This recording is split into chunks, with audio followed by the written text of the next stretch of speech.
Começando mais um Analisando Discos, meu nome é Gustavo Chagas, olá, como vocês estão? A sua companhia aqui de toda quarta-feira. Curte, compartilha, manda para aquele teu amigo também que gosta de quê? Paramore, que hoje a gente vai falar sobre Riot, esse belíssimo disco. Mas, para brilhantar ainda mais o programa, estou aqui com ele, Matheus Simões. E aí, Matheus, como você está? Fala, galera, beleza? Que prazer inenarrável sempre estar aqui falando sobre esse disco. Esse disco que, cara, assim, quando saiu ele foi bem impactante, né? Porque foi realmente o pop punk, assim como o rock em geral, ele é dominado por homem, né? Então, quando você vê uma mulher se liderando como a Hayley Williams, e com letras como a Hayley Williams, né? Escreve, causa, né? Impacta, um tapa na cara. Maravilhoso. Vai ser um prazer falar desse disco ao lado de vocês hoje. Tapa na cara da sociedade. E, meu Deus, vocês vieram para cá. Tá, voltei para cá. E ele, que fará show hoje. Hoje, você que tá ouvindo a gente, tá? Link aqui embaixo, tá? Você comprar os últimos ingressos pro show sinfônico dele hoje, com a Black Circle. Sérgio Filho, como é que você está? Pô, muito bom receber um merchan assim, gratuito e espontâneo. Pô, que isso, maravilhoso. Eu tenho uma relação... Na verdade, eu acho que tem que comprar para todos, né? Tá viajando do Brasil, né? É só deixar claro, viajando do Brasil, né? É verdade, Lógico, tem várias cidades aí disponíveis aí naquele Linktree, que você pode escolher a cidade mais próxima da sua para 2026, no caso, porque esse é o último show do ano. Mas eu tenho uma relação maneira com Paramore, cara. Aliás, é Paramore ou é Paramore? A gente fala Paramore, né? Paramore. Mas eles falam, eles falam Paramore. É Paramore. Né? É porque você tá falando no meio de uma galera tomando um açaí, né? Aí é Paramore, né? Se você estiver no meio de uma galera, na saída ali do Brasil, do CCAA, aí é Paramore. Pra minha mãe eu falo Paramore, porque ela é professora, teacher, English teacher. Aí eu falo, mãe, Paramore. Cara, minha mãe, ela fala tudo certo. Ela não arreda para se adequar à sociedade. Então ela chega e pede um house, ela pede um trident, ela pede, meu Deus, mãe, easy. Vai no shopping center? Não, aí mas ela fala KFC, Outback, mãe, easy. Não, a minha dúvida era sincera, porque quando tem more, né, na palavra, eu realmente não sabia se o acento vira proparoxítono ou não. Cara, mas falei. Aí tem que chamar o professor Pasquale. Professor Pasquale. Coisas com Ori no Brasil é um problema, porque você fala certo, é esquisito. Não vou, mas eu acabo falando. Tipo o festival que a gente tava, sabe? Pulso Hardcore Festival. Aí, sacou? Aí, tipo, fala, tu gosta de quê? Hardcore. Tu manda um hardcore. Aí vira um Paramore. Entendeu? É complicado. Mas a minha dúvida era uma dúvida genuína, não era sobre como a gente deveria falar. Eu acho que aí cada um fala como quiser mesmo. Era só uma dúvida mesmo sobre o inglês mesmo da palavra. Mas eu queria falar que eu tenho uma relação maneira com o Paramore, que é o seguinte. Na época que eles apareceram, eu era muito metaleiro. Então, assim, obviamente eu não gostava, né, de bandas que fossem meio emo, né? E até hoje não gosto muito, né? Mas, assim, eu ignorei o Paramore na época, né? Tipo, achava legal, assim, maneiro. Mas uma banda isso eu achava legal mesmo, eu não era contra que existissem bandas que eu não gostasse. Eu preferia que existissem bandas de rock que eu não gostasse do que não existissem, né? Mas eu fui descobrir o Paramore muito tempo depois, quando eu já trabalhava gravando bandas e mixando e tal, que um amigo meu me indicou e falou assim, cara, esse disco Riot, ele é um dos discos mais maneiros de mix de rock, de timbragem, de tudo, que tem a ver com produção, e tipo, você precisa ouvir, porque ele é muito bom, né? E aí eu dei ouvidos, porque foi um conselho, né, profissional, de alguém que eu admirava, inclusive, e, cara, desde que eu ouvi o disco com esse ouvido, né, ia usar esse olhar, mas enfim, esse ouvido, né, eu me apaixonei pelo disco. E assim, eu falei, cara, como é que eu não gostei disso na época, assim? Era puro preconceito. Porque, sim, obviamente o disco é muito bem produzido e tal, e realmente é um disco muito pesado, assim, de rock, né? Ainda que seja um rock comercial, assim, né? Mas, além disso, as músicas são muito boas, né? E aí eu comecei a gostar muito. Dito isso, eu não gosto de mais nada do Paramore, só desse disco. Tudo que eu ouvi depois eu não gostei. Eu falei, caraca, Perfeito. esse pra mim é o disco. Perfeito. Na verdade, pra mim, eu adoro esse disco, mas eu acho que a banda só melhorou com o tempo. Mas eu te entendo, Sérgio Filho, eu te entendo. Eu fui nessa também, cara, assim, tipo, assim, eu conheci com o All We Know, né, tipo, Pressure, essas paradas, assim, tocava muito em MTV, eu já era burro velho nessa época, e, cara, quando veio o Riot, se ferrou, aí teve o show deles aqui no Brasil, que inclusive teve, cara, foi um dos melhores, mas dos melhores, tipo, abertura de show, assim, transposta do disco pra show, que eu uso esse exemplo até hoje. Tem o Paramore Live em Chicago no YouTube, vocês podem ver que eles abrem com Born for This, aquilo dali eu uso como exemplo de como abrir um show perfeito, assim, cara, é energético, é maravilhoso. Tem no YouTube, foi igualzinho, foi exatamente aqui, foi exatamente daquele jeito, foi aqui na época Metropolitan, Citibank Hall, não lembro o que ele era na época, mas era onde é o Metropolitan. E eu me amarro e eu sou do time Matheus também, que tipo, para mim ele só melhora. Para mim, meu favorito é o This Is Why, que é o último. Mas eu gosto muito de Paramore, que é uma das minhas bandas favoritas da vida. Disco lançado dia 12 de junho de 2007, vai fazer aí seus 20 aninhos daqui a pouquinho, tem 18 anos de lançado. Foi produzido pelo David Bandeth e o John Yannick, e foi da Field by Raymond, a gravadora, né? Inclusive eu recomendo que vocês escutem os discos da Field by Raymond, porque eles são bem bons. Ele teve como singles Mystery Business primeiro, depois Hallelujah, depois Crush, Crush, Crush, e depois That's What You Get. Gustavo, fala. Eu queria falar um minutinho sobre o David Bandeth, porque por favor. Esse cara é o bicho, assim, e esse cara tem uma voz muito grave, dá muito nervoso escutar ele falando. Ele parece que é um baixo, sabe, o baixo do coral, assim. E esse cara, bicho, ele tem uma história maneira nesse período que eu só fui descobrir depois, né, que eu descobri esse disco e tudo mais, que ele vinha produzindo bandas de uma mesma, mais ou menos uma mesma pegada, né? Tipo assim, ele produziu algumas bandas mais pesadas, tipo Under Oath e outras dessa época.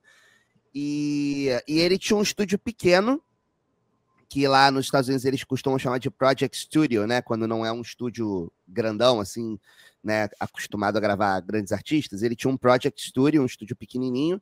E ele desenvolveu, cara, uma sonoridade muito maneira, assim, uma assinatura sonora muito maneira. Que a galera fala in your face, assim, quando os sons estão muito na cara, assim, tipo, tudo muito explicado e muito punch, assim, sabe? E o som de bateria dele é muito característico, assim. Outros discos dessa época que ele produziu, dessa época do Riot, também tem essa mesma pegada, né? E, cara, os sons de bateria desse disco são absurdos. Para mim, são um dos mais legais que eu já ouvi do rock, assim. Certamente dos anos 2000 para frente é meu preferido, assim. E, cara, tudo num estúdio pequenininho que ele teve a manha de criar o próprio som, né? Inclusive, ele tem uma técnica específica de microfonar os pratos da bateria, que ele gosta de colocar os microfones bem perto, assim, um de cada prato e tal. Ele faz uma bateria com pouco ambiente, assim, bem sequinha, para aproveitar o que tem de melhor da sala pequena. E esse cara, para mim, é um gênio, assim. E aí ele naturalmente, ele ficou midiático, né? Por causa desse disco, né? Porque esse foi o disco que ele produziu que mais teve sucesso. E aí, dali para frente, ele se consagrou aí no hall dos grandes produtores, assim, né? Do rock, assim. Ele já tá meio coroa, assim, mas ele não é muito velho, não. Ele deve estar com uns seus 60 e pouco, assim. Eu botei aqui para ver... Falei. Não, pode falar. Não, vou falar de outro assunto. Ah, tá. Eu botei aqui para ver, realmente, a voz dele é meio bizarra, deu até um negócio aqui no meu joelho. Ele tem um disco dele, né, que ele canta, e eu vi que ele produziu aqui uma das paradas, ele tem um programa que ele explica, né, desconstrói produções dele. Ele produziu a música que eu mais gosto do The Warning, que é aquela banda, aquele trio feminino, que é uma música chamada Money, que é bem pegada mesmo, meio que você falou, bem in your face. Então, pô, vale a pena você ir atrás do David Bennett. Pode falar, Matheus Simons. Eu queria também levantar um ponto interessante para quem não conhece, a Fueled by Raymond. É um selo que mudou realmente o perfil do pop punk no mercado, né? Ela foi criada pelo John Janick, não sei como é que fala, e o ex-batero Leslie Jake, que ficou muito tempo na Fueled by Raymond. Eles são os dois fundadores, ele já saiu. Mas, assim, simplesmente, assim, só para vocês terem uma ideia, o primeiro disco do Panic! At the Disco, eles que lançaram, eles que acreditaram no Panic! At the Disco, eles lançaram 3 discos do 21 Pilots, lançaram 4 discos do Paramore, os 4 primeiros discos do Paramore. Hoje em dia, no selo está apenas A Day to Remember, Fall Out Boy, Front Bottoms, 21 Pilots, né? Assim, de bandas grandes. Eles já lançaram 303, Basement, Dashboard Confessional, Leslie Jake, Jimmy World, um Sublime with Rome, né? Slick Shoes, Yellow Card, um baita selo que se não me engano foi o Warner que comprou, né? Que distribuiu e investiu. E, cara, te falar, se você não conhece, vale a pena entrar, ver o que eles lançaram. Se você não conhece um desses artistas, vale ouvir. São todos muito bem produzidos. Eles marcaram bastante esse emo 2000 ali, né? Emo pop punk 2000. São as duas que você tem que ouvir. O Fueled by Raymond, se você quiser conhecer o 2000 ali, coisa... E o pop punk emo dos anos 10 tem uma gravadora chamada Run for Cover, que foi tipo a Fueled by Raymond, só que para esse emo um pouco mais recente da última década. Então, se você quiser ouvir... O Pete Wentz teve um label também? Quem? O Pete Wentz. Cara, ele produziu coisa. Ele era... Deixa eu procurar aqui. Acho que ele teve o selo. Eu acho que ele se envolveu de alguma maneira na Fueled by Raymond também, mas... ele produziu. Ele gravou. Ele teve a DC-D2 Records, Island Records e a Fueled by Raymond. DC-D2 foi um... Decay Dance Records. É um selo independente do Pete Wentz. Que foi uma área ali da Fueled by Raymond, pelo que eu tô olhando aqui. Ah, tá. Então, beleza. Então, ó, primeiro, imagina, sempre cirúrgico e com belíssimas informações, Matheus Simões. Matheus Simões está fazendo muito sucesso aqui com a galera. O que eles comentam de vocês é sacanagem. É sacanagem. Que, tipo, não, o Matheus é muito engraçado, onde é que você encontrou ele? E esse é um comentário que eu recebo. Onde é que você encontrou ele é ótimo, né? 10 anos depois, né? Em um eu respondi na Feira da Glória e e o outro comentário que eu recebo é assim, cara, eu queria muito ser amigo. Ele parece ser aquele amigo que explica tudo. Eu respondo, ele é. Ele é. Aí... Eu queria só também fazer um comentário interessante. O Riot, o Josh Farro, tinha 19 anos quando ele compôs. É o batera, né? Ele 18. Não, guitarra. O Zac Farro, a batera. E com 19 anos, o Denilson estava na Copa do Mundo. Né? Tem isso, né? Pô, excelente comparação, cara. Mas temos aí... Então, dois craques, né? 2 craques, exatamente. Ele escrevendo Riot. Aí, então, só queria levantar essa bola. Eles eram muito novos. Eu com 19 anos, cara, pelo amor de Deus, quando eu tava ficando gripado, eu pedi o Redoxon pra minha mãe. Isso era eu com 19 anos. Cara, 19 eu não tinha feito nada, não tinha nem saído da escola ainda.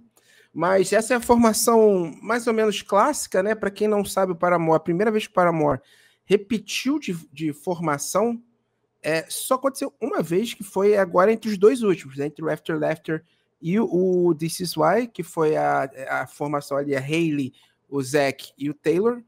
Foi a única vez que repetiu, quase que eles repetiram do primeiro para o segundo, mas se eu não estou muito enganado, porque eu estou falando isso de cabeça e não pesquisei, o Jeremy entrou depois quando o Jeremy entrou nesse disco. O Jeremy entrou nesse, né? Então quase que é a mesma formação, a única diferença é o Jeremy, que ficou ali até o Self-Title, e tem uma carreira de rap que vocês têm que evitar ouvir, porque é horrível, é péssimo. Só se fala em outra coisa. Só se fala em outra coisa, assim, é uma coisa louca, é o Gabigol gringo. Então você não vai lá no do Taylor York, não, na carreira solo. Taylor York, não, do Jeremy, na carreira solo, porque não dá. O Brand Wise é a mesma galera, só que soma o Taylor York. O Brand Wise é a mesma galera. O Hayley Williams, Josh Farro, Jeremy Davis, Zach Farro e soma o Taylor York na guitarra. Que não tem nada a ver com o Taylor York, só para deixar isso claro. Mas Mas eu acho que ele não era... Tinha algum papo, assim, acho que ele não era oficial na banda aqui. Okay. E... Eles mudam muito a formação, né? Eles mudam muito. Pra quem não sabe, tem uma piada entre os fãs do Paramore, que a Hayley fala, todo show, ela fala, We are Paramore. Aí chegou um período ali do Paramore que ela falou assim, a Hayley vai entrar no show e fala assim, I am Paramore. Então, de tanto que muda a formação, porque ela é a única constante, assim. É o Humberto Gessinger, né, do Pop-Punk. É o Humberto Gessinger do Pop-Punk. E falando em coisas solo, rapidinho, o batera do Paramore, primeiro, além da Hayley ter uma carreira solo maravilhosa, ela lançou um disco esse ano, The Death of the Eagle Bachelor, uma parada assim, que é excelente disco. O batera, o Zac Farro, tem uma banda chamada Half Noise, que é muito boa. Para que você gosta desse indiezinho, meio emo, esquisito, escute Half Noise, que é muito bom. Já adianta aqui que a capa dá uma belíssima camisa, tanto quadradão quanto só esses Riot espalhados assim na camisa é loucura. Eu acho que usar o Riot laranjinha assim no canto também pode dar um charme, maneiro, o Riot grandão. Pode funcionar. Isso aqui E, pô, cara... Eu acho o nome do disco teenager pra caramba, né? É muito teenager, né? Riot. Eu sou revoltado. Eu sou doidão. Vamos rebelar contra o sistema. Eu sou do contra, assim, eu gosto de Todd. Eu sou rebelde? Eu sou rebelde. É isso. Mas assim... né? Okay, faz parte. Novinhos, né? Não vou... Mas vamos comentar aqui. Eu criei uma festa aqui no Rio chamada Festa Crush. E o primeiro nome da Crush era Riot, que a gente chamava por causa desse disco. Aí depois virou Crush... Crush. A gente achou que funcionava melhor. Mas, então, não posso falar muito, não. Eu quase usei o nome, né? Então, tipo, só deixando isso claro. Eu não tinha 19 anos, eu era bem mais velho. Eu ia perguntar se você era adolescente na época. Não, era não. Negativo. Tinha, tipo, 26, sei lá. Então, vamos comentar as 12 faixas de Riot. Cara, que disco bom. Primeira faixa, For a Pessimist, I'm Pretty Optimistic. E aí já começou já mostrando o que o Sérgio falou, né? Bem in your face, é bem vem tudo junto, né? Guitarra, baixo, bater a música para cantar, levantando a mão. Já começa com hino, né? Esse disco. Essa música que eles não tocam tem muito tempo, mas que eu gostava muito de ver ao vivo. Esse disco, a gente falou sobre formação. Para mim, ele é um dos únicos não, na minha opinião, ele é o único disco do Paramore que ele soa muito parecido com o anterior. Ele realmente, para mim, ele é uma continuação do All We Know Is Falling. Tem a mesma pegada, nítido que é a mesma banda ali, porque no Brainwise as coisas começam a mudar, né? Mas essa música poderia estar no All We Know Is Falling, né? Isso de jeito nenhum é algo negativo. Eu adoro esse disco. Tem Emergency, uma das músicas favoritas do Paramore. E a gente também comenta aqui sobre continuidade, né? Início, fim do disco, dentro da discografia. Se você vai escutar a discografia na ordem, essa música faz bastante sentido para iniciar o segundo trabalho da banda, né? Cara, eu ia falar que tem duas coisas que eu gosto muito nessa música. A forma como ela abre, porque é uma abertura meio épica, assim, né? Tem os riffzinhos de guitarra oitavado, são bem legais, assim, bem marcantes. Você fica com a melodia na cabeça, né? E é legal porque esse é o tipo de linguagem que eu não curto muito, sabe? Essa coisa das melodias oitavadas. Mas quando é muito marcante, assim, que nem dessa música, eu passo a gostar imediatamente. Então eu acho que é uma questão de uso criativo do recurso, né? E eu acho que eles são bem criativos nesse sentido, pelo menos nesse disco. E eu gosto muito do refrão, né? Que acho que é uma característica marcante, né? Da música, do disco e da banda, né? A banda é uma banda que sabe fazer bons refrões, assim, que ficam na cabeça e que tem uma energia para cima, né? Não importa se a música é uma balada ou se é uma música mais pegada como essa, a energia do refrão é sempre para frente, assim. Isso eu acho muito legal, assim. Acho que é uma das coisas que eu mais gosto deles. Uma coisa que eu também, ouvindo aqui de novo, para mim bateu aqui, a impressão é que a Hayley Williams tem mais controle da voz dela nesse disco. Tá menos aquela coisa de... o primeiro disco eu acho muito foda, mas é um disco, nitidamente é o primeiro disco de uma banda, dá para entender que ali tem vários momentos de construção da banda que foram colocados ali naquela gravação. A própria voz, e isso é normal, ela era muito nova, né? Esse disco, ela brinca com a voz de uma maneira muito mais interessante, muito mais bonita e pensada, na minha opinião. Primeiro é tipo, mais, permita o termo, né? Venham aí os militantes. O primeiro é mais punk ali, aquela coisa mais sábia. Esse, ele flerta mais com pop, ela demonstra mais como é que eu posso dizer? A composição da voz, a escrita da voz, se você for colocar assim, uma partitura, ela é muito mais bonita do que do primeiro disco. Ela sobe nos momentos certos, sabe? É muito foda. A voz, ela sempre foi fantástica. Eu acho ela foda, acho uma das melhores vozes de rock da história. Mas essa daí, realmente, esse disco, para mim, ela molda melhor o que vem a ser a Hayley Williams que a gente conhece hoje. Tá tudo muito mais à vontade nesse disco também, né? Assim, tanto o jeito que eles brincam, né, com as referências a parte meio que final, né? Quando tem um solinho ali embaixo, é uma coisa meio doida, uma coisa meio desconexa com o resto da música, que eles estão muito mais à vontade nesse disco. E isso é uma coisa maneira, né? Que a gente falou já, que eles vão se sentindo muito mais à vontade de experimentar a cada disco que passa. Segunda faixa. Hino máximo. That's what you get. Essa é uma das melhores introduções da história do rock. Gustavo, é uma das maiores introduções da história do rock. Isso daqui é muito marcante. Isso daqui é um absurdo. Só não te faz crer isso porque você tem um certo preconceito, você não quer dar o braço torcido, você já é um boomer, mas, cara, isso daqui é muito marcante. Isso aqui é um absurdo. Isso aqui tá ali pau a pau com Smell Like Teen Spirit. Ixi! Sacanagem. Opiniões. Eu acho que existe toda uma bolha de que a gente não pode comparar com as coisas dos anos 70, dos anos 80, 90. Claro que a gente pode comparar, né? Até porque a gente acha que faz pouco tempo, mas esse disco vai fazer 20 anos, né? Então, quando a gente estava em 94, curtindo ali o Inútero, era como se a gente comparasse um disco de 74. A idade bateu, Gustavo. Cara, eu acho realmente essa produção maravilhosa. Eu não consegui dormir hoje, eu sei. Muito. É difícil, né? Eu dormi mal também esse final de semana, mas eu acho que foi o ciático. Eu dormi mal também, hein? Da última noite pra cá. A bruxa tá solta. Deve ser, cara. A bruxa tá solta. Exatamente. Vou precisar de preciso depois trocar uma ideia sobre uma melatonina, alguma coisa assim. Às vezes eu tomo valeriana, me ajuda. Sobre a voz dela, a escrita que eu falei, comentei da voz dela, essa música, para mim, é Hayley Williams para frente. Ela a melodia é muito característica dela nessa música.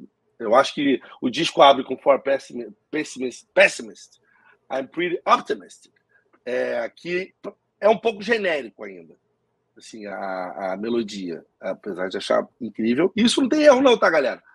Faz parte. Você tá dentro de um disco, em algum momento você vai flertar ali com o clichê, com o genérico. Essa música, para mim, é assinatura. Assim, que, ó, Hayley Williams e seu puro e mais... mais capacidade técnica diferenciada. Tanto que esse disco foi o disco que a pessoa falou assim, opa, calma, peraí, essa banda não é mais uma banda das 1 milhão de bandas que estão tocando na Warped Tour, né? E essa música é uma das responsáveis por isso. Uma melodia muito foda. Tem esse beat do verso, meio dance, né? É incrível, encaixa perfeito como introdução super anos 2000. E se deixar, eu vou falar horas dessa música. Eu acho muito foda. Cara, eu acho que tem um bagulho muito foda também, que é o seguinte. Ela é mais uma das músicas que abre com uma melodia com oitavas, né? E que eu acho super legal. Mas eu acho que essa música, ela já apresenta uma parada que vai se repetir em outras músicas desse disco, que eu acho que deixa tudo muito mais interessante. Que é um raciocínio meio de contraponto, sabe? Tipo, por exemplo, a introdução, ela é quase como se fosse uma pergunta e resposta da guitarra com a bateria, né? Então, a caixa da bateria não toca no mesmo tempo da guitarra, eles meio que se respondem, né? E aí, quando a música chega lá no refrão, tem uma guitarrinha solo, que ela tá fazendo um discurso totalmente próprio, em paralelo à voz, sacou? Então, esse recurso, que é um recurso de composição muito antigo, lá da época do Bach, né? Eu acho ele muito legal, porque tira um pouco daquela cara meio maçante para mim, né? E no meu gosto, que não é um gosto muito para emo e etc., pop punk, de harmonias muito simples e blocadas, tipo guitarra e oitava blocada, fazendo aqueles clichês harmônicos. Eles avançam em relação a isso. Eles pegam os clichês harmônicos, que tem também bastante clichê harmônico aí nas músicas, mas eles trazem esses elementos de contraponto que eu acho que são muito legais, porque fazem com que a música fique original, ela fique lembrável, né? Memorável, né? E aí é isso, é musicão, adoro, é uma das melhores do disco, assim, e é isso. Eu acho não gostar de emo, o Sérgio Filho, tem remédio. Depois eu te passo alguns também, junto com melatonina. As noites mal dormidas fazem você começar a gostar mais também. Então daqui a pouquinho você vai estar caraca, não é que isso é bom? Pô, curto um Sunny Day, hein? Olha só, só uma coisa que eu acho interessante sobre como a gente fala sobre vários assuntos, sobre como estratégia de gravadora, ela realmente é uma coisa que depende muito de território. A gente acha que todos os lugares funcionam da mesma maneira. Essa música foi o segundo single do disco na Austrália, o terceiro single do disco nos Estados Unidos e o quarto single do disco na Inglaterra. Então, realmente existe, cada lugar existe um jeito de trabalhar, né? De ler o público. Então, só trazendo como é importante o trabalho de alguém que está envolvido no disco, entende aquele disco e entende os mercados para propagar a sua música mundo afora. E o mais doido é pensar que isso foi feito em escala global durante muito tempo, né? Isso que deixa a coisa ainda mais interessante, né? Porque você falou 4 lugares aí completamente diferentes, né? Embora seja tudo ocidente, seja tudo meio americanizado, mas é tudo diferente, assim. As pessoas gostam de coisas diferentes e de formas diferentes, né? E você fazer um trabalho, né? Assim, sincronizado, né, em mercados tão diferentes, né? Imagina também as bandas que eram lançadas no Japão e etc, né, nos mercados da Ásia. É isso que eu ia falar, cara. Tinha muita... Lembra que tinha muita versão japonesa das coisas, tu lembra? Eu tenho um dos meus discos favoritos da vida, é o Chuck, do Sun For You, tem a versão japonesa que tem uma música a mais. E tinha esses negócios assim, tipo, a versão japonesa. Banda que só faz sucesso no Japão. Thiago York era enorme no Japão. E não era nem aqui no Brasil. Tá ligado que é uma tradição, né? Lá as bandas estrangeiras terem um single dedicado pro Japão, né? É meio que uma contrapartida artística. Não tava ligado. O Fone Trio lançou 2 discos, né, no Japão. E os 2 discos, eles só aceitaram lançar quando eles falaram, cara, tem que ter música exclusiva. Então, o Brickwall tinha 4 músicas exclusivas e o You So Have a Problem tinha 2 músicas exclusivas, para eles criarem realmente esse mercado. E eles amam música brasileira lá, né? Cleiton e Credir lá é Michael Jackson e Katy Perry. É um negócio impressionante. Outra coisa que eu comentar... você falou coisa que é verdade, né? Nessa época a gente já tá falando de CD, né? Então, se o artista lançasse um disco, para saber o que era single e tal, existia o single físico, né? Para distribuição daquela música. O Spotify ainda não era uma realidade no dia a dia dos seres humanos. E o EP, né? Acabei de ver aqui que, na verdade, é o Digital EP. Não vamos contar o que eu falei, não. Mas, assim, o Spotify não era uma realidade, né? Eu não sei como é que isso era distribuído. Talvez, não sei se mandava link, como é que funcionava. Um mega upload, de repente. Era That's What You Get, Misery Business, Live in a Story e For Pessimist I'm Pretty Optimistic. Não tinha nenhuma música inédita, só uma versão ao vivo. Enfim, muito bom, cara. Eu acho que esse ano de lançamento aí, 2007, era o ano de fundação do Spotify, eu acho. Ah, é? Porra, se não é isso aí, é bem no comecinho, assim, mas certamente estava longe de ser uma realidade, assim. Certamente nessa época, o iTunes ainda era uma realidade, né? Pois é. Tem isso, né? O iTunes, né? Compra, né? De MP3. Se alguém conhece, por acaso, Phone Trio, que é o disco japonês, me fala que eu tenho uns 30 aqui em casa. Pô, maneiro, eu quero, pô. Eu quero também, pô. Essa é uma possibilidade? Então, só para... É uma possibilidade, tá aqui em casa. Só para quem tá ouvindo, tô mostrando o Chuck. Aqui tem o folhetinho japonês que veio junto com o CD. Pô, podemos falar desse disco um dia. Eu amo muito esse disco. Por sinal, o Phone Trio, ele foi à venda na Tower Records. Entrou no top 10 pop punk mais vendidos. E na Malásia, entramos no top 10. Ou melhor, é que eu não posso pisar na Malásia, aparentemente. Se eu pisar na Malásia, eu não consigo comer no McDonald's. Tu é o Neymar... Eu sou o Sugarman. Tu é o Neymar de Kuala Lumpur. Grande chance. Grande chance, exatamente. Eu sou, na verdade, o Pete Wentz. Perdido, barbudo, acabado lá da Malásia. Menino então, Teus. Para o pessoal da Malásia, um beijo. Menino Teus. Beijo, se você tá na Malásia aí, um beijo, hein? Teve já 2 dias em 2007 em que alguém soube o que eu tava fazendo na minha vida. Perfeito. Terceira faixa, Hallelujah.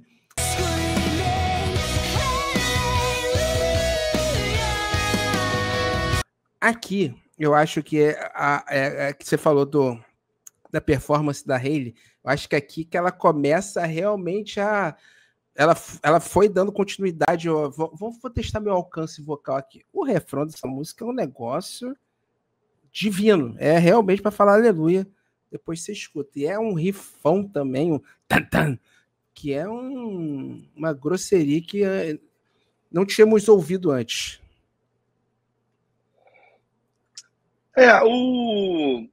Eu acho a melodia, a base, a parte harmônica, né, a base, eu acho meio qualquer coisa, tá? Para mim, de novo, a voz dela é do primeiro. Super. E esse disco é uma prova do poder da Hayley Williams. Porque, assim, a banda sem ela seria uma boa banda de pop punk. Seria legal. Talvez um The Academy Is, algo ali pelo meio do caminho, né? É claro que também tem as composições dos irmãos Farro, né? Mas a interpretação dela, cara, é o diferencial. Essa música fica linda por causa dela. Se fosse, sei lá... Na verdade, eu ia falar se fosse eu cantando qualquer coisa, seria um lixo. Mas assim, se fosse uma voz mais genérica, talvez ela caísse. Imagina a Luísa Posse fazendo ali um dueto, cantando essa música. Ia ser a abertura do Cão e Companhia, de domingo da Record. Alguma coisa do tipo. Sei lá, seria o anúncio do inferno, Luísa Posse. Cara, essa música. Aleluia é o anúncio do inferno, você acha? Com a Luísa Posse viraria. Com a Luísa Posse viraria. Perfeito. Segue, filha. Segue. Eu ia falar que essa música é a primeira balada do disco, né? Logo de cara, assim, né? E é legal ver a balada pop punk, né? Que ela tem uma estética que não é muito diferente das músicas que não são balada, né? E, tipo assim, tem a guitarra, tem o pezinho, né? Só que a música é mais delicada, né, e tal, um pouquinho mais lenta, não muita coisa, né, mas eu concordo 100% que o destaque aí é ela, mas também o destaque é a composição em si, né, porque a música é bonita, é uma música que você fica com ela na cabeça, né. Eu lembro que quando eu descobri o Riot, nessa época que eu tava comentando, que foi bem depois né, deve ter sido pelo menos uns... Não, 10 é muito, mas uns 5 anos depois do lançamento do disco, foi quando eu fui escutar ele, né, e fui gostar. Eu lembro que eu ficava escutando assim no repeat, né, porque eu tenho essa coisa, né, quando eu gosto do negócio, eu quero ficar ouvindo direto sem parar. E eu lembro que eu ficava com as músicas na cabeça, todas as músicas na cabeça praticamente. Essa era uma delas que ficava muito forte, do tipo, terminar de ouvir o disco e ficar cantarolando a melodia dela. Então, isso é uma prova social, aí baseada numa amostragem de uma pessoa na Tijuca, que a composição é bem forte, né? Maravilhoso, concordo. E eu acho engraçado que o jovem faz o drop D para fazer o parecer, né, uma coisa meio... Mas essa música ficou melódico, né? O drop ficou melódico, eu acho isso muito bonito. E isso é muito utilizado no emo, Sérgio. No emo, Sérgio! É muito utilizado esse drop D para, na verdade, dar a beleza, e não o peso da tristeza e não o peso da raiva. Eu ia falar isso, é um peso da tristeza. Você, porra, definiu perfeitamente. Cara, o peso da tristeza é um bom nome pra disco. Você ouve o drop e fica tristinho, né? Tipo assim, caraca, fica... É isso. O peso da tristeza é bom nome pra disco da Menores Atos. Quarta música, talvez, não sei, o maior sucesso deles. Vamos ver depois. Misery Business.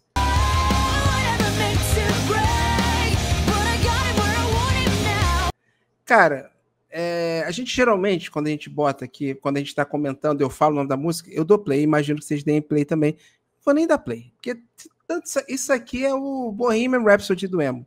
Não preciso mais escutar. Misery Business tá tipo... Discordo. O quê? Não, Bohemian Rhapsody do emo é Welcome to the Black Parade. Mas é uma música que você não precisa mais ouvir, entendeu? Você precisa, tipo... Sabe? Cara, boa discussão. Perfeito. Pra mim, são os 3 hinos. Welcome to the Black Parade, A Right Thing's Not Tragedy e Misery Business. Pra mim, são as 3 que definem ali toda uma geração. Eu acho que esse emo dessa geração concordo plenamente. Perfeito. Exatamente. Cara, musicaço que teve sua polêmica, né? Teve sua polêmica ali. Tiveram 2 polêmicas, na realidade. A primeira foi que o conteúdo lírico, que a interpolação interpolação que teve em Good For You, da Olivia Rodrigo, né? Descobriram ali... Assim, ali falou assim, cara, isso aqui é Misery Business. Olivia Rodrigo, ela assumiu meio que, não, uma homenagem, mas ali tá como, no Good For You, tá, Paramore tava como uma coautora ali. Paramore ela mandou minha mãe, ouvia muito Paramore. Minha mãe, aí que pega, né? Quando, pô, eu adoro essa banda. Minha mãe é estronda. E tem também a parte, né? Como falamos, eles gravaram muito novos. Você tem ali uma linha de raciocínio, uma maneira de lidar com a vida que não necessariamente você vai levar para os seus 30, para os seus 40. E tem uma frase que eu vou cantar traduzida aqui para vocês, que a Hayley não curte, não acha maneira e acha muito antifeminista, que é o trecho que ela fala: segunda chances, elas não importam, as pessoas não mudam. Uma vez vagabunda, você não é nada além disso, sinto muito, isso não vai mudar. É uma frase ali da segunda parte da música, que é realmente problemática. Dá para pensar 2 vezes. Se ela mudasse para mau caráter, já resolvia o problema. Mas a Hayley tá... agora ela puxa fã pro palco para cantar. Canta aí, não canta, tipo, canta aí, fã, porque ela também acho que é um tipo... A galera tem que ouvir essa música, porque, né, é um dos meus sucessos, as pessoas querem ouvir, e ela também dá uma ressignificada. Vou pegar meu remédio, podem comentar. Tá, mas ficou um tempo, né? Elas ficaram um tempo, né? Sem tocar essa música ao vivo. Por causa disso? Ficou um tempo sem tocar. Voltou a tocar no Coachella, se não me engano. Cara, assim, eu respeito, mas uma coisa que eu não vou falar dessa música porque tem um contexto muito mais complexo, né? Mas existem artistas que param de tocar música porque não condiz mais o que eu imaginava naquela época. Mas, enfim, está escrito, eu acho que faz parte, claro que, no caso dela, é uma questão feminista, mas eu estou falando só puxando esse gancho. Cara, eu acho tão bonito quando você consegue ver a sua carreira toda e como você cresceu, e como você mudou, né, num show ao vivo. Isso era o que eu pensava, mas hoje em dia aí você escreve uma letra, indo contra essa letra, sei lá, acho legal. Você não acha que o recurso Roberto Carlos, se o bem e o bem existem, você pode escolher, não é um bom recurso? Você pode mudar a letra da música. Eu ia falar agora desse, cara. Com certeza, se o bem e o bem existem. Você pode mudar a letra da música. Você não é obrigado a cantar a mesma letra que você escreveu com 19 anos, né? Eu acho tranquilo. Mas ele, por exemplo, Ele não canta o Namoradinha de um Amigo Meu. A Namoradinha de um Amigo Meu. Ele não canta. Fura olho. Ele podia fazer uma letra diferente. Ó, eu tenho como referência o Veveto, né? O Ed Vedder. E o Veveto, ele muda muito a letra das músicas, entendeu? E ele vai adaptando. E tá tudo certo. É tipo o George Lucas. Ele não refez partes do Star Wars. Nem todo mundo vai gostar. Todo mundo vai falar, tinha que ser o antigo. Mas o dono da obra é ele, pô. Ele faz o que ele quiser com a obra. Inclusive, perfeito, muda, né? É uma saída da Heloísa pra ela não cantar, pode... né? Eu acharia mais elegante ela falar assim, ó, galera, mudei de ideia, não vale chamar... É bitch que ela fala na letra? Whore. Pô, pesado. Não vale mais chamar a amiguinha de puta. Então, vamos mudar aqui pra mau caráter, né? Essa mau caráter, que aí não é gênero. Mau caráter tem todos os gêneros, tem gente mau caráter, né? Então tá tudo certo. É isso. Mas também a gente não precisa ir pro extremo do Cidade Negra, né? Que mudou a letra de Girassol sem a menor necessidade, que aí senão fica só um negócio caricato que você tá querendo sinalizar virtude e a gente não concorda com isso. Mas eu acho que existe um levantamento importante nessa, que ele mudou uma letra que não é dele, né? Isso também é complicado. Não é do Dagama e do Pedro Luiz essa música, se não me engano? Tem um vídeo do Dagama explicando o óbvio. Aí é complicado, né? Que nem eu começar a cantar uma música de outra pessoa e da minha banda e, sei lá, e mudar, né? É complicado. Tipo, sei lá, o Samuel Rosa começar a cantar música, sei lá, Resposta de outro jeito. O Nando Reis vai ligar. Cheio de razão. Vai ligar. Agora aqui, para fazer um comentário aqui sobre a música em si, porque a gente estava falando só sobre a letra e a temática, né? Eu ia falar que, cara, esse é um refrão que não tem erro, né? Refrão que começa com o, mesmo que seja agudo, né? Cara, não tem erro. Não tem erro. Não, é uma belíssima música. Colocado. A galera do Axé aqui sabe muito bem disso, né? E o tanana, que eles fazem bastante nos primeiros discos, né? Essa dinâmica, né? Isso também do pós, terminando o refrão assim, é muito bom. A estrutura dessa música é muito boa, é perfeito. Perfeito. O estilo que está sendo feito aqui, ela é perfeita.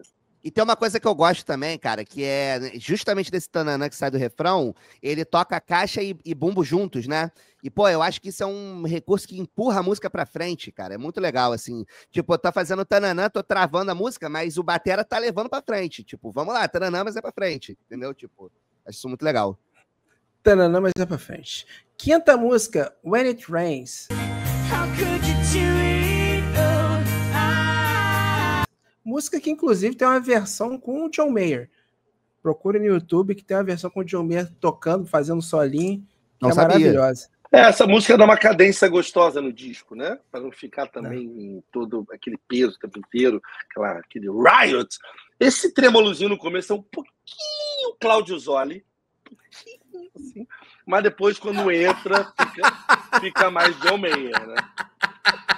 Fica um pouquinho mais... Eu nunca fui num show do Paramore, mas eu acho que essa é a música que todo mundo se abraça e canta junto, porque ela é muito bonitinha, né? Ela é bonitinha. É fofinha essa música. Ela é uma mistura ali de Fall Out Boy com Bia Bedran, né? Tá no meio do caminho. É boa. É Paramore Patim-Pim, né? Exatamente. Mas é bom, gostoso, é uma cadência gostosa. É uma cadência boa. E tem realmente essa guitarrinha é um pouco João Maia. É bom. Cara, são dois nomes que eu não ouvi há 25 anos. Bia Bedran, Cláudio Zoli. Meu Deus do céu. Mas é bom, eu gosto dessa música. Eu tô falando assim, mas eu gosto.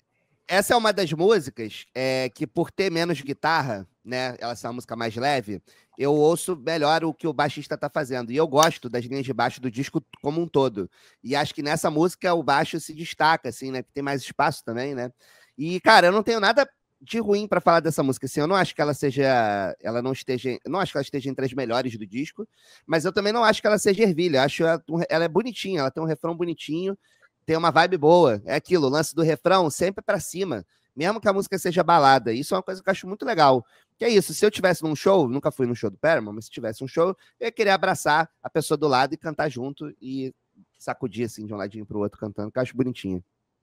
Não, é legal essa música, assim. É boa, assim. Eu também não acho, longe de ser Ervilha, eu já acho que é engraçado. Essa música, pra mim, ela tem a ver com o Brand-New-Eyes, mas ela também tem a ver com o primeiro disco. Ela ainda tem a pureza, a inocência do jovem ali naquela música, porém eles já estão flertando com outros estilos. A própria guitarra já é uma coisa totalmente diferente do que a gente ouve do Paramore até esse momento, né? É uma música gostosa de ouvir, sim. No Planeta Xuxa, ninguém ia ficar sentado. Também não ficariam sentados com a sexta. Let the Flames Begin.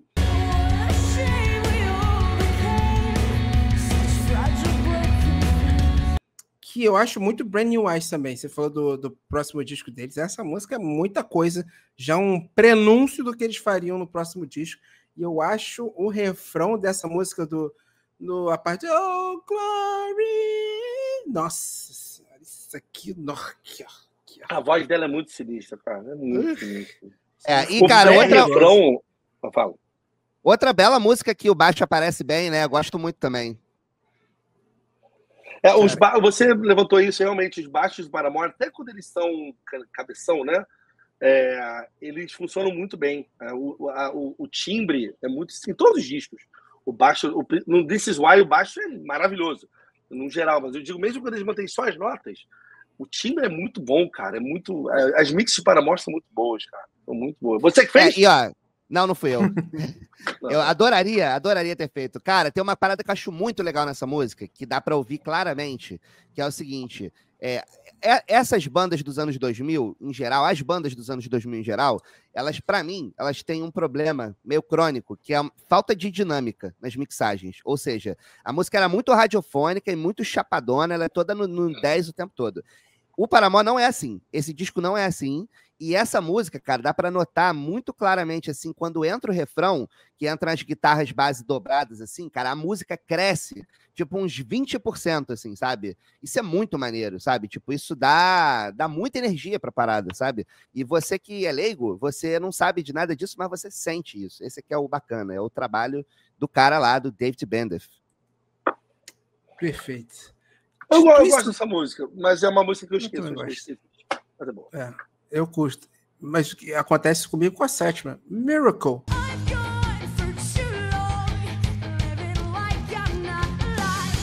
Para mim, ervilhaça. Não precisava ter. É ruim? Não é ruim. Já adianto, não tem música ruim nesse disco aqui. Mas que é uma música que eu sinceramente não lembrava e eu acho que não agrega tanto a nada.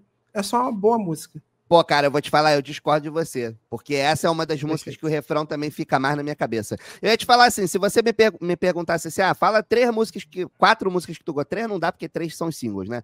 4, 5 músicas do Riot que tu gosta, eu talvez não fosse lembrar dela, eu preciso assumir isso. Mas, lembrando dela, eu falo, caraca, esse refrão é bom também. E é difícil um disco com tanto refrão bom, né? Ela é a canetada deles. Tá? Eu tenho outra ervilha, essa pra mim também não acho... Assim, eu te entendo, porque eu também não lembro dela, mas é uma música gostosa de ouvir, um pop punk bem clichêzão, gostoso, melodia foda, refrão animal. Mas, de novo, se for pensar pra cadência, é ervilha, pra dar uma variada nos estilos. Mas ela tocaria na Festa Crush, não tocaria? Tranquilamente? Tocaria, seria um lindo b-side de Misery Business, essa música, né? Eu gosto, não sei, tem mais dúvida que você falou, é difícil, né? Porque o disco tem muita música boa, mas essa música eu acho que a maioria dos comentários que a gente fez se aplicam a ela. As dinâmicas, a melodia de voz, o timbre baixo, ela segue realmente a trilha perfeita. Ela não entra ali pela Via Lagos, ela segue...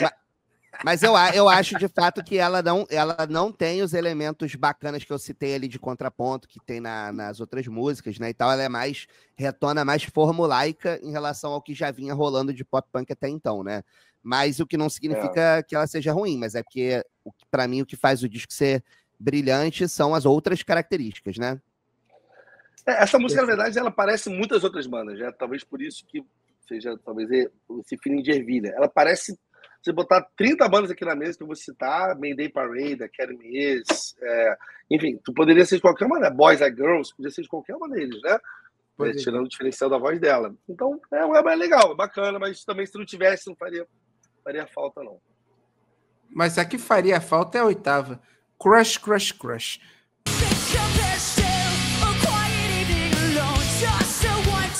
Um dos maiores hits da carreira do Paramore, que se você quer um exemplo do que o Sérgio falou de música que cresce 20% no refrão, Crush, Crush, Crush é a prova básica. Assim, não entendi, Sérgio Filho.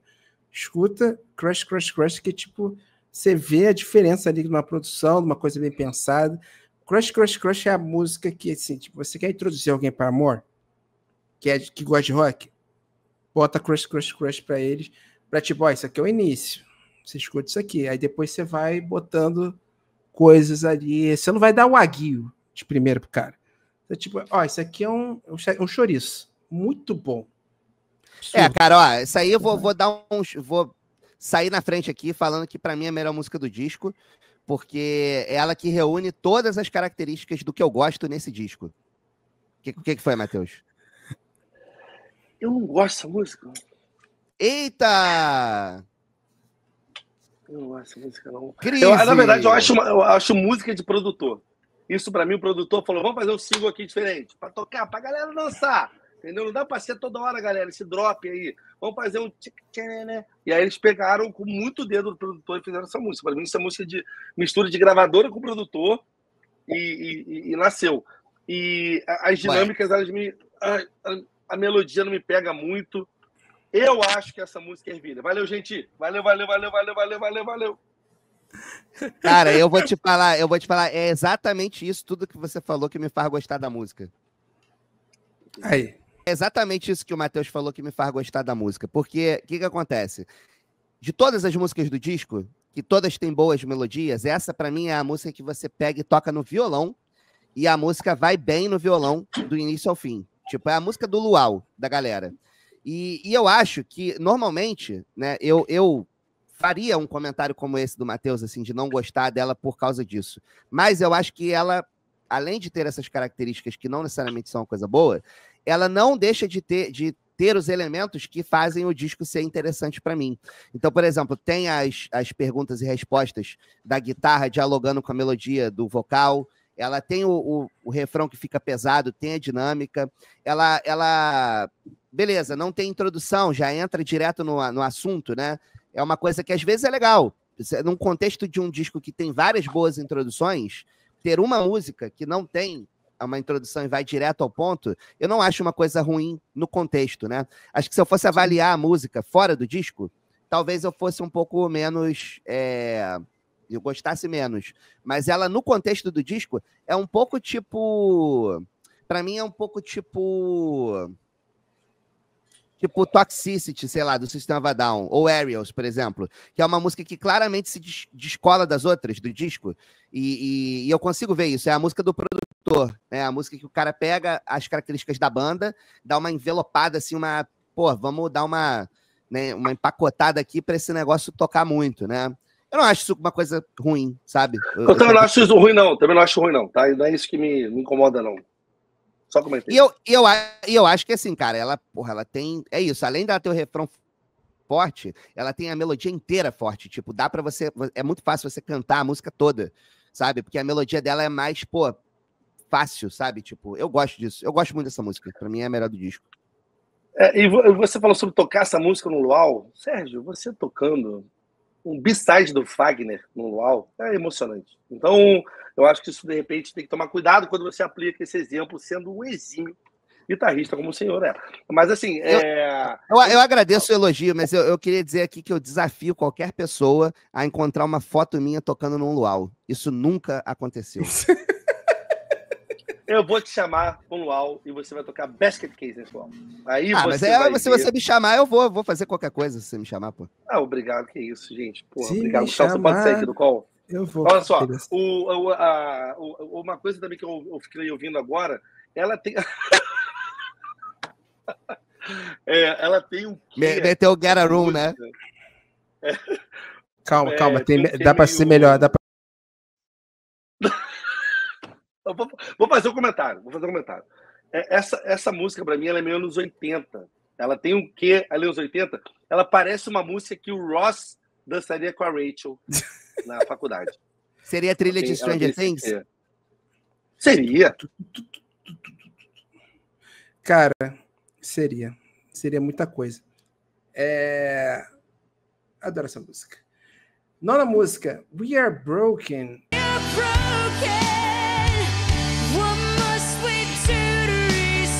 Refrão atrás de refrão. Refrão bom atrás de refrão bom, né, cara? Essa música é uma característica que eu acho maneiro que ela foi levando ao longo da carreira, né? A partir desse momento, que é voz e piano. Que aí, tipo, uma coisa meio gospel. Nessa turnê ela já tinha um momento voz e piano, né? Que ela tocava até Faces in Disguise do Sunny Day Real Estate, porque a Hayley é do emo, né? O Sérgio, a Hayley é do emo. Então ela tocava essa música lindamente. Eu tô em paz com isso. O Sunny Day Real Estate gerou uma das minhas bandas favoritas, que é o Foo Fighters. Ok, perfeito. Estamos em paz. Essa música também já conversa com uma nova fase do Paramore, né? Esse jeito dela cantar, mais assim, mais uma elfa andando por aí, por vales encantados. Esse tipo de voz, o pianão, assim, aquele um Elton John de franja. Essa música ela já é já é mais brainwise. Eu curto de novo, a cadência do disco. Quando o disco é muito focado o tempo inteiro, tem seu valor, é legal, maneiro. Mas quando é muito assim, ele cansa. E por isso que eu acho que esse disco é tão bom, porque ele tem esses momentos, né? Cara, eu ia comentar uma parada. Eu sempre achei que essa música me lembrava Smashing Pumpkins. Eu tô doido. Cara, ali As baladinhas. O disco 2 do Melancholy, ali depois de 33, talvez. Eu não sei, eu ouço e me lembro as baladinhas, assim, eu consigo ouvir o Billy Corgan cantando com aquela voz horrível, essa música. Mas essa música também dá para lembrar um pouquinho a LS Jack. Se você trabalha a mente, ela te leva a lugares diferentes. Entendi, vai ficando sem ar. Ela vai... Aqui, ó. Deixa eu ver. Olha aí. Ok. Tem alguns momentos, talvez seja o piano, pode ser. Porque como tem essa coisa do Sunny Day, eu sinto muito nessa música, o Sunny Day é do grunge, sub-pop, né, ali, talvez por isso tenha essa conexão mental. Mas trabalha também o LS Jack, que também tem caminho. Que também funciona no luau. No meu luau você vai cantar Carla. LS Jack estaria... não vou falar isso no ar, não. Mas, 10ª música. Uma das minhas músicas favoritas do Paramore, Fences. Eu adoro. Essa aí deixa o verão para mais tarde do disco. Mas muita coisa. Eles ouviram Los Hermanos e falaram, pô, preciso fazer uma música assim. Cara, eu acho o refrão dessa música... Nossa senhora, cara. Essa música inteira dá vontade de dançar e, tipo, fechar o olhinho, sabe? Nossa, meio dance também? Meio dance também? Meio dance também. Meio dance também. Mas eu acho mais... Acho que casa mais a música toda do que Dance Dance, por exemplo. Que é uma excelente música. Realmente, deixa o verão no verso e o refrão é Dance Dance. E fizeram dar certo, tá? Então, Los Hermanos, mas Fall Out Boy igual Paramore. Igual Fence. Essas associações aí deixaram o Rodrigo Amarante com inveja, porque ele tentou fazer essas associações várias vezes na carreira dele e não conseguiu. Fã ou hater? Eu sou fanzaço. Tá bom. Fã hater é maravilhoso. Los Hermanos top 10 bandas da minha vida. É muito desse mesmo. É muita coisa. Cara, rapidinho, desculpa um segundo. Bota aí em 2 minutos e 3. Cara, eu tô exatamente 2 minutos e 3. Vai começar a parte muito mais Chemical Romance, 2 minutos e 10. Muito My Chemical Romance. Isso é muito, né? My Chemical Romance. Isso é muito Black Parade. Isso bom, parece Thank You for the Venom. E Black Parade já tinha rolado nessa época? Não. Boa pergunta. Não. Black Parade. The Black Parade foi 6, 2006 já tinha. Esse disco é 2007. Então aí, ó. 2007. E digo mais, né? Essa vibe aí, né? Meio Queen, né? Do My Chemical, já rolava no disco anterior, né? Não era do Black Parade, né? Sim, perfeito. O disco anterior deve ser Cheers for Sweet Romance, não é isso? Isso, Revenge. Deve ser o quê? 2002, 2003, esse disco? Cheers for Sweet Revenge, não é isso? Sweet Revenge. É um trava-línguas, né? Sacana esse trava-línguas, né? Muito difícil. E muito odioso. Eu tava pensando que era romance, né? Vingança. Não, ele tem... Caralho! Fora o que tem... Fora o nome das músicas, né? You know what they do to guys like us in prison. It's not a fashion statement, it's a death wish. É tipo só bizarrice. Aliás, os shows que mais estão ansiosos. Boa banda emo, eu gosto. Eu acho legal. É o show que eu mais estou ansioso para assistir ano que vem. Dessa galera, o que eu mais gosto, eu acho mais incrível é My Chemical Romance. As referências são maravilhosas. Muito boas. Sim. Vamos lá. Maravilhoso também é a 11ª. Born for This. We were born for this. Eu adoro essa música. Eu amo tudo dessa música. Ai, meu Deus. Bati com o fone no microfone de tanta empolgação. A introdução é foda. Ela inspirou Born This Way, né? Da Lady Gaga, né? Pelo título. Será? E o filme Nascido pra Matar, que foi feito 20 anos antes. Também inspirou. Cara, a música, pra mim, é uma das melhores músicas de... Como eu falei, né? De introdução de show, de abertura de show. E que, cara, ela é toda boa. Ela é pegajosa, ela é poderosa, ela é grudenta. A letra é boa, a Hayley tá cantando demais, o instrumental tá muito bom.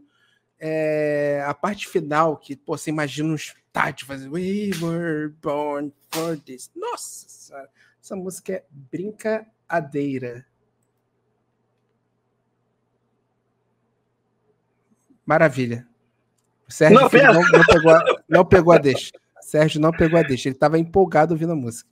Não, na verdade eu tava lembrando, porque essa é uma das músicas, por exemplo, que eu não lembrava do disco, assim. Talvez ela seja uma ervilha pra mim, assim, apesar de você ter dito que gosta muito. Eu acho que ela tá um pouco naquele loop de, tipo, não tá trazendo nada de muito diferente do que já rolou no disco. Se eu fosse o produtor, o A&R da gravadora, eu colocaria essa como um B-side de um single. Cara, eu mandei no nosso... Ervilha! Que isso, que loucura. Estou sozinho. Mandei para vocês o show de Chicago com ela abrindo o show. Das aberturas de show favoritas. Eu acho que o Sérgio levanta umas bolas em que eu gostaria de ter levantado, mas eu esqueço de levantar porque eu não sei levantar. Entendeu? E aí uma delas é essa, que realmente só que eu tô com um sério problema aqui. Sério, envolvendo que o Mario Party Jamboree não está conectando para minha filha. Eu preciso de um segundo aqui, tá? Vai lá. Vou ter que ligar até para Águas do Rio. Um minuto só. Muito cara, bom. Depois, cara, vocês que estão assistindo assim, nossa audiência, procure Paramore The Final Riot, que é o show de 2008, eu acho, é da turnê do Riot, né? Pô, eu queria tanto... Eu dei mole. Eu tenho o ingresso ainda desse show que eu fui, da turnê do Riot. Só que, pô, tem que procurar. Tá nessa caixa aqui, ó. Essa caixa aqui atrás, que eu guardo todos os ingressos de shows velhos que eu vou. Só que eu não procurei. Mas pô, cara, eu guardo vários ingressos que já estão, porra, praticamente apagados, assim. Esses da Ticketmaster que apagava, assim, com o tempo, alguns aí já foram pro saco. Não dura 20 anos, né? É isso. Cara, tem uns que era do ticket do Metropolitan duravam. Que era Ticketmaster, né? Mas isso, a letrinha impressa, o carimbo apagava, né? Não, tem uns que que... Eu não tenho mais ingresso guardado. Tem uns que duram bem, cara. Deixa eu encontrar um muito velho aqui. Eu tenho ingresso de mais de 30 anos aqui, cara. Vou ver, sei lá. Deixa eu Pega pegar aquele do Bush teu, né, de 90 e blau. Nossa senhora, aqui baixa 90. Eu tinha o meu do Oasis, aqui, de 98. Aqui, esse aqui, esse ingresso é de 3/11 de 97. No doubt. Tá tipo tranquilão. R$25 o show do No Doubt. Então você que vai pagar 500 ano que vem, eu paguei R$25 para assistir na turnê do esse aí, Kingdom. Cara, esse aí é o modelo daquele ingresso do CD da Legião, né? Sim. É o mesmo modelo, só que da Legião era a plateia livre, né? É, porque foi gravado lá, né? Vai lembrar. Foi gravado lá, foi gravado lá. Putz, você acredita que eu não fui porque eu não tinha com quem ir? Porque eu era muito novo. Eu era muito Legião nessa época, cara. Eu não fui no Rock in Rio 2001 pelo mesmo motivo. Eu quase não fui, mas eu apelei pro emocional da minha mãe e eu fui sozinho. Porque eu já tinha 17, né, no Rock in Rio de 2001. Eu acho que o Rock in Rio de 2001 era acima de 12, né? Já podia ir, né? Eu acho meio doideira pensar uma criança de 13 anos sozinha no Rock in Rio, mas beleza. O Rock in Rio 2001 podia entrar até com o Dog Alemão. Meu irmão, ali eles liberaram tudo. É uma loucura. Uma coisa que eu queria falar de Born for This, que eu estava aqui resolvendo um problema técnico importantíssimo,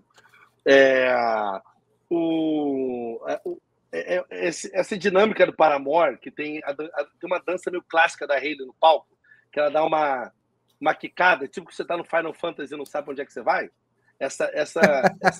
Esse gingado, né, se aplica muito bem nesse Born for This, para aquela dança dela, que é muito característica. De novo, não estou zombando, eu acho ela fantástica, maravilhosa, tá? É uma baita artista. Mas eu curto porque ficou bem bem Paramore, esse tato. É muito Paramore essa batida, né? Principalmente esse começo, né? Cara, é muita coisa. O Gustavo foi ali na Pinacoteca e já retorna, tá bom? Eu tava procurando aqui ver se achava, ia ser maneiro mostrar aqui na live, mas eu não vou achar do nada aqui esse ingresso da turnê do Riot. Mas, tipo, cara, mas era impressionante como durava, cara, os ingressos aqui. Bush, que o Sérgio falou, 97, perfeito. Midnight Oil, 97, perfeito. Tudo Metropolitan, né? Tudo Metropolitan. Mas tem os do Metropolitan que já tá sumindo já. Que é, cara, esse daqui eu encontrei o Raimundos na pista de Bad Religion 99, lá no Metropolitan. Tava lá. Turnê do New American. Não, no New American 2000. Turnê do No Substance. Cara, eu encontrei a galera do Raimundo, o Rodolfo na roda, aí tava o Fred, o Caniço e o Digão na minha frente com as respectivas, curtindo o show. Aquele foi o melhor dia do Gustavo adolescente da história, porque ele, meu Deus, meus ídolos aqui, foi loucura. Mas, cara, terminamos Riot. Esse belíssimo não, você não falou da última, você não falou Stop This Song. Ué, na Wikipédia termina na 11ª. Então Então terminou? Não, então terminou. De repente eu tô na versão deluxe. Não, no Spotify tem mais 3. Mas é tipo uma demo, uma ao vivo. Só que no Spotify no coisa tá até 11, mas a gente pode falar da 12ª. Stop This Song.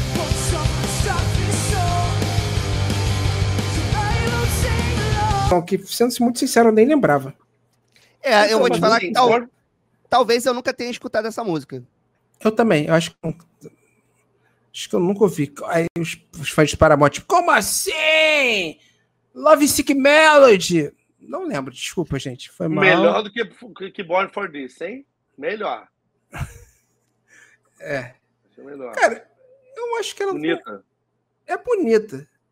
Eu tô ouvindo aqui agora. Mas eu não acho que ela tenha tanta coisa diferente assim do que já foi feito no disco. Mas é uma boa música. De novo, porque esse disco é cheio de boas músicas. Eu sempre fiquei me perguntando uma coisa assim, ó. Em momentos em que um artista tá com tanta música boa, né? Será que... Por que será que não se fazia, por exemplo, vamos selecionar aqui, tipo, 10zinha para fazer esse CD bonzão, e o que sobrar a gente faz um EP, tipo, né? 2 anos depois, sei lá, depois da turnê. Uma coisa que eu mudaria nesse disco, eu botaria Hallelujah. como última música. Acho uma baita música para encerrar o disco. Acho que Born for This, né? Assim, né?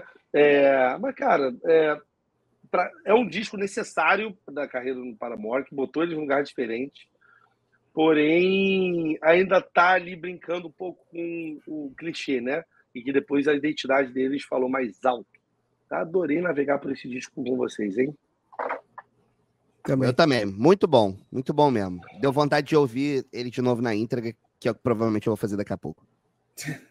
Então é isso. Valeu, gente. A palavra de hoje é íntegra. Bote aqui nos comentários. Se você escutou até agora, bote também nos comentários qual disco que você quer ver a gente comentando. E até semana que vem. Beijo. Valeu!